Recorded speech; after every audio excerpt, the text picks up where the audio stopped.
The tobacco country of Central Virginia, November 6, 1860. On a sprawling plantation, under a sky pregnant with the coming winter, a man celebrated Abraham Lincoln's election victory. He did so with his most prized possession, a hand-rolled Cuban-style cigar, crafted by the one man he believed he trusted above all others in his household. By dawn, the plantation owner was dead. His lips were stained a deep, unnatural dark, his fingers clawing at a throat that had swollen completely shut. The local physician, a man of routine and limited imagination, recorded the cause as apoplexy, a stroke brought on by the explosive combination of whiskey, rage, and celebration. Within a week, the county records were sealed, the chapter officially closed. But what the doctor's private journal, unearthed 70 years later, would reveal was something far more deliberate, far more calculated, and far more terrifying than anyone in that tight-knit community could have ever conceived. Tonight, we uncover what truly transpired in that smoke-filled room and why 3 other men, all connected to that same land, would die in the exact same horrifying way before anyone pieced together the impossible truth, connecting the deaths to the one person present at every celebration, yet utterly invisible. The truth about that November night did not emerge in a single flash of lightning. It seeped out slowly, over decades, in fragments of whispered confessions, in the brittle ash of burned letters, and in one leather-bound journal that should have been destroyed but, by some twist of fate, was not. Buckingham County, Virginia, in the autumn of 1860, was a tapestry of rolling hills, a world painted in the golds and browns of tobacco leaves drying in cavernous barns.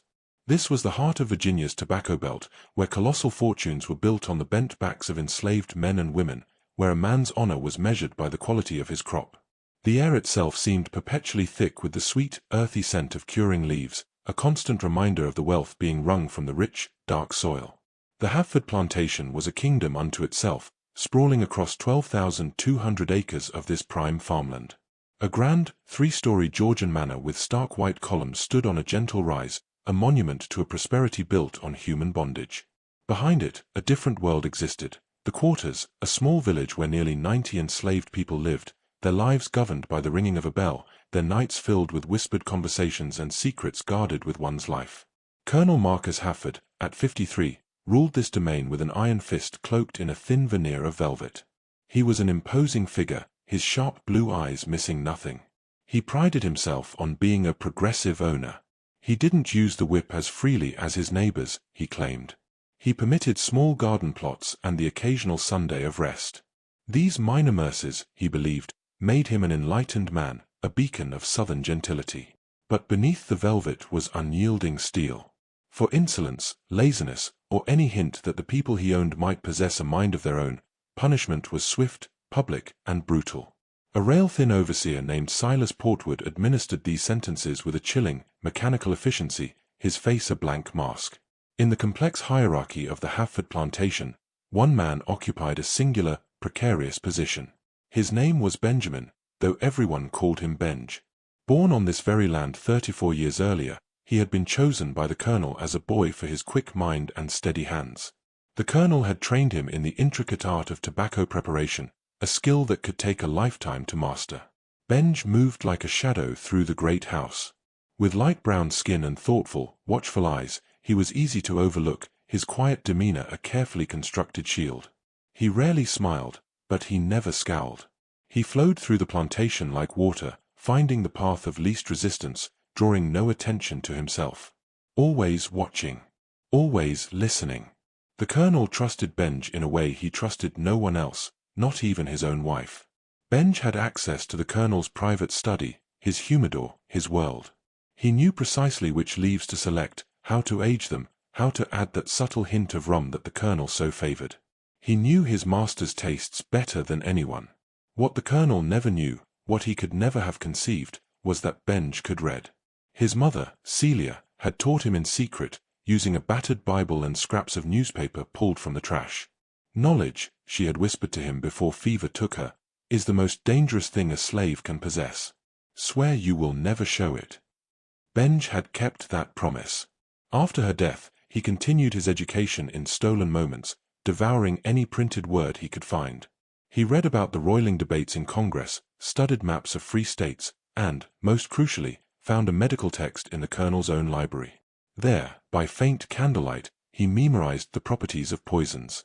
He learned about belladonna and arsenic, hemlock and foxglove, all the things that grew wild in Virginia's woods and gardens, things that could kill a man if prepared correctly. And he learned everything there was to know about tobacco. Not just how to cure and roll it, but about the chemicals locked within its leaves. He learned about nicotine, its dual nature as both stimulant and deadly poison. He learned about dosage, concentration, and the razor-thin line between pleasure and death. The autumn of 1860 brought a palpable tension to Buckingham County. The presidential election felt like a coming storm. The colonel, a fierce defender of slavery, was also a pragmatist with business ties in the North. He hosted a dinner party 2 weeks before the election, and Benj served, his face a mask of dutiful attention, his mind a steel trap. He heard them speak of intimidation, of contingency plans, of war. Lincoln's election means nothing, the colonel boomed, dismissing the concerns of his peers. The man's a backwards lawyer with delusions of adequacy. We'll weather this storm. Our way of life is ordained by God and secured by economics. As Benj refilled the colonel's glass, their eyes met for a fleeting instant. The colonel saw only a servant. Benj saw a man drowning in his own arrogance, a man who had forgotten that the people he owned were still people, capable of thought, of planning, and of a rage buried so deep it had turned to ice. After the guests left, the colonel retired for his evening cigar. Benj brought him a perfect Maduro, rolled and aged for 6 months. The colonel lit it with a sigh of satisfaction. "You've outdone yourself, Benj," he rumbled, admiring the even burn. "The finest cigars I've ever smoked. And I've smoked Cuban tobacco that cost more than you're worth." Benj simply nodded. "Thank you, sir." The colonel did not see the flicker in Benj's eyes, did not feel the sudden coldness in the room. He did not notice that Benj's hands never trembled, that his voice never wavered, that he showed no reaction to being valued less than a roll of dried leaves. Benj had learned long ago to bury his feelings so deep that even he sometimes forgot they were there. But they were there, waiting, patient as the tobacco curing in the silent barns. Election day arrived. The news came by telegraph just before midnight. Abraham Lincoln had won. The colonel returned to the plantation in a fury, his carriage careening up the dark drive. He stormed into the house, bellowing for his wife, for whiskey, for his cigars. "It's done," he roared, his face flushed with rage. "That rail-splitting bastard has won. But I'll be damned if it changes a thing on my land. Nothing changes here." He slammed the study door. The household held its breath, listening to the sounds of his rage. Only Benj remained in the hall, waiting. He knew the summons would come. The colonel always smoked when agitated. Tonight, he would smoke more than ever. Benj had been preparing for this night for months. He had been meticulously rendering nicotine extract from discarded tobacco stems, concentrating it, learning exactly how much could be absorbed through the mouth before it became lethal. Too little, and the colonel would only sicken. Too much, and the death would be too quick, too suspicious. He had been lacing the colonel's cigars for 3 months with tiny, almost imperceptible doses, mixing the poison with the rum used for flavoring. The colonel had experienced occasional dizziness, a touch of nausea, but had blamed it on rich food or too much wine. Benj had watched, adjusted, and learned the threshold of his master's body. Tonight would be different. Tonight, with the colonel's body already weakened by rage and alcohol, Benj would deliver the final, massive dose. The study door flew open. "Benj, where the hell are you? Bring me my cigars. The whole box." "Yes, sir," Benj replied, his voice a calm river in the storm of the colonel's fury. "Right away, sir." He retrieved the special box from the humidor, a box identical to the others, but containing the cigars that would kill the colonel before dawn. He carried it to the study. The colonel had collapsed into his chair. "Do you understand what this means, Benj?" he asked, his voice thick with fear and brandy. "That man Lincoln, he wants to destroy everything." "It must be very troubling, sir," Benj said, pouring a glass of brandy. The colonel took it, drinking deeply. "But not tonight. Tonight, I'm going to smoke and drink and forget." He opened the box, selected a cigar, and lit it, drawing the smoke in deeply. His eyes closed in momentary pleasure. Benj stood by the door, a silent sentinel, watching. 1 cigar became 2, then 3. The colonel's rants about northern aggression grew slurred, his movements clumsy. "You're a good Negro, Benj," he mumbled, his eyes struggling to focus. "Always treated you fairly, haven't I?" "Yes, sir," Benj replied, his own heart hammering against his ribs. "Very grateful, sir." The colonel reached for a fourth cigar, his hand trembling. "Feeling oddly warm," he muttered. He lit it anyway, drawing the concentrated poison deep into his lungs, letting it coat his mouth and throat. His skin took on a grayish pallor. Sweat beaded on his forehead. His breathing became a desperate, labored struggle. He tried to stand but collapsed back into the chair. "Don't feel well," he gasped. "Something's wrong. Benj, get the doctor." "Right away, sir," Benj said. But he did not move. He stood perfectly still, watching as his master's pupils dilated, as his hands clawed at his chest, as the man who had owned him his entire life fought a battle he had already lost. The colonel's eyes widened in a final, horrifying moment of understanding. He stared at Benj, and in that instant, he saw him, truly saw him, for the first time. The mask of servitude was gone, replaced by a cold, intelligent fury. "You," the colonel whispered, his voice a strangled rasp. "You did this." Benj said nothing. He simply watched as the colonel's struggle ceased, as his hand fell limp, as his eyes glazed over and his chest stilled. The clock chimed 4. Outside, the first birds began to sing. Benj moved with deliberate calm. He collected the poisoned cigar box and replaced it with the identical box of normal ones. He arranged the scene to tell a story of excess and despair. Then, he walked out, closing the door quietly behind him, and returned to his small room to wait for the sun to rise. He felt no triumph, no guilt, only a vast, cold emptiness, and the certain knowledge that this was only the beginning. The screams of a housemaid at 7 a.m. announced the discovery. Dr. Nathaniel Grimby arrived and, after a thorough examination, pronounced the cause of death, apoplexy. The community accepted it. It was a plausible story. Only Benj knew the truth, a stone he carried in his chest. At the funeral, he stood in the back, head bowed, listening to the minister praise the colonel's kindness to his dependents.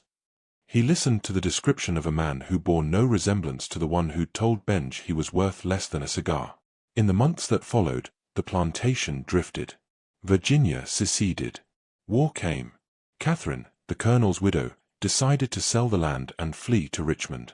The enslaved population waited, their futures hanging in the balance. But Benj had his own plans. One moonless night, he slipped into the colonel's locked study. Working by candlelight, he memorized the contents of ledgers and letters, names of Confederate sympathizers, locations of hidden weapon caches, details of the gold hidden in the floor safe. This knowledge was his ticket to freedom. 3 days later, he was gone. Vanished like smoke. The overseer, Portwood, was furious. Catherine was merely bewildered. "But why would he run?" she asked. "We always treated him well." Benj didn't run north along the patrolled roads. He went west, into the mountains, following the secret paths of the Underground Railroad. By July, he was in Boston, a free man. By September, he was passing his memorized intelligence to Union operatives. But that wasn't the end of the story. In fact, it was barely the beginning. 3 months after Benj's escape, Silas Portwood, the cruel overseer, was found dead, slumped over his desk. The same Dr. Grimby was called. The diagnosis was the same, apoplexy. The whispers of a curse began. The plantation was sold at a loss. 6 months later, the new owner was found dead in the same study, his lips dark, expensive cigars burned to ash beside him.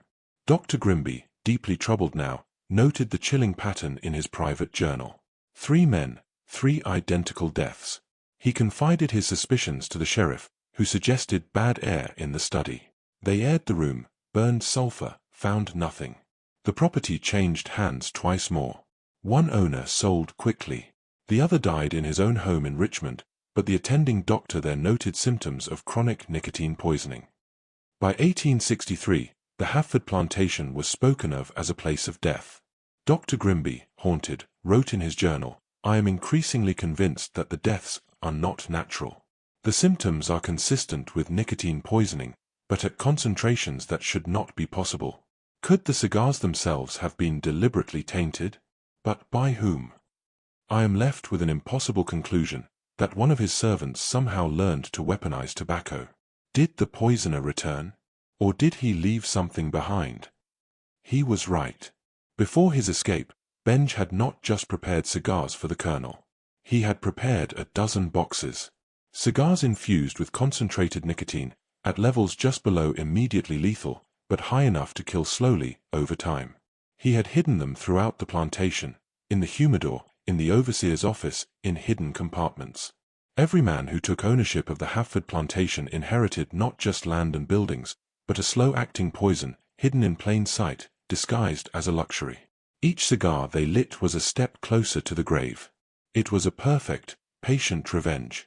In 1868, a Union veteran named Harold Graham bought the cursed property, dismissing the local rumors. He was a cigar enthusiast and was delighted to discover several boxes of what appeared to be vintage, high-quality cigars in a hidden compartment in the study. "Virginia's finest tobacco," he crowed to his worried wife. He smoked them with relish all summer. By September, he was constantly ill. By October, he was dead, found in his study, a half-smoked cigar clutched in his hand. This time, a specialist from Richmond, Dr. Edmund Waters, insisted on having the cigars analyzed. The report was staggering. They contained nicotine at 4 to 5 times the normal concentration, deliberately added. Dr. Waters, knowing the plantation's history, gained access to Dr. Grimby's old journals. Reading the dead doctor's suspicions, the truth fell into place with chilling clarity. A slave named Benjamin, who prepared the cigars. A man who disappeared right after the first death. It was a pattern not of a curse, but of a brilliant, horrifying plan. Dr. Waters documented his theory in a report, but Benjamin was long gone, a ghost in the system. The case was closed. Then, in 1872, a letter arrived at Dr. Waters's office. It bore a Boston postmark. Inside, in precise, educated handwriting, was a confession. "Sir," it began, "I understand you have been investigating the deaths at the former Hafford plantation. I write to inform you that your suspicions are correct. My name is Benjamin Freeman, formerly the property of Colonel Marcus Hafford. I killed him. I also killed Silas Portwood and created the means by which several other men died. I am not sorry. I am writing so that the truth may be known, and so that you may understand that what happened was not curse or accident, but justice." The letter detailed everything: the secret education, the study of poisons, the months of slow poisoning, the preparation of the lethal cigars left behind as gifts for future owners. "I knew other men would come," he wrote, "men who saw profit in the land where I and others had suffered. I left them gifts. They would smoke and they would die, as the colonel died." He explained his new life in Boston. He had taken the name Freeman. He was a tobacconist, a husband, a father, a respected member of his community. "I tell you this," the letter concluded, "not from guilt, for I feel none, but from a desire for truth. The world should know that what happened at the Hafford plantation was the deliberate action of a man who had been told his entire life that he was property. I proved them wrong. I proved that the people they enslaved were capable of great complexity of thought and action. In killing my oppressor with his own cigars, I demonstrated more sophistication than they credited any of us with possessing. That demonstration, sir, was as much the point as the revenge itself." Dr. Waters sat with the letter for a long time. He held a murder confession in his hands. But he was a man who had seen the horrors of the system that had created Benjamin Freeman. He thought of the colonel, of Portwood, of the men who had sought to profit from human misery. Then he thought of the man who had been born property, who had taught himself to read, who had endured decades of dehumanization and finally struck back with nothing but patience and intellect. After a long deliberation, Dr. Waters walked to his fireplace. He watched as the confession curled, blackened, and turned to ash. He told no one. He updated his report, attributing the deaths to unknown parties. If Benjamin Freeman was living a peaceful life, what purpose would be served by dragging him back to a world that had never offered him justice? He had created his own. Waters could not bring himself to condemn him for it. The Hafford plantation fell to ruin. The main house burned in 1889. The stories of its curse grew, but among the black communities of Virginia, another story was whispered, not of ghosts, but of the tobacco man who made his master smoke death. A cryptic obituary in a Richmond newspaper in 1896 noted the passing of a Benjamin Freeman in Boston, a man of great skill who left behind a legacy that some will understand and others will never comprehend. He had lived free for 34 years, the exact same number of years he had spent as a slave. The truth lay dormant in archives until historians, decades later, pieced it all together. The story of a man who refused to be property. He turned tobacco, the foundation of the plantation economy, into a weapon. The masters smoked their own downfall, literally inhaling the concentrated essence of their crime. Benjamin Freeman died a free man, a husband, a father, his secret safe. His simple headstone gives no hint of the fire that burned within him, of the cold, patient justice he delivered from the shadows. The land is just farmland now, but the past is never dead. It's not even past. This is the story of Benjamin Freeman. A story of revenge, resistance, and the terrifying power of a brilliant mind in chains. Was he a villain or a hero? Does the monstrous crime of slavery justify a monstrous act of retribution? Leave your thoughts in the comments below. If you found this story of hidden history as compelling as we did, hit that like button, and subscribe to ensure you never miss another untold story from the darkest corners of the past. Join us next time, as we continue to dig.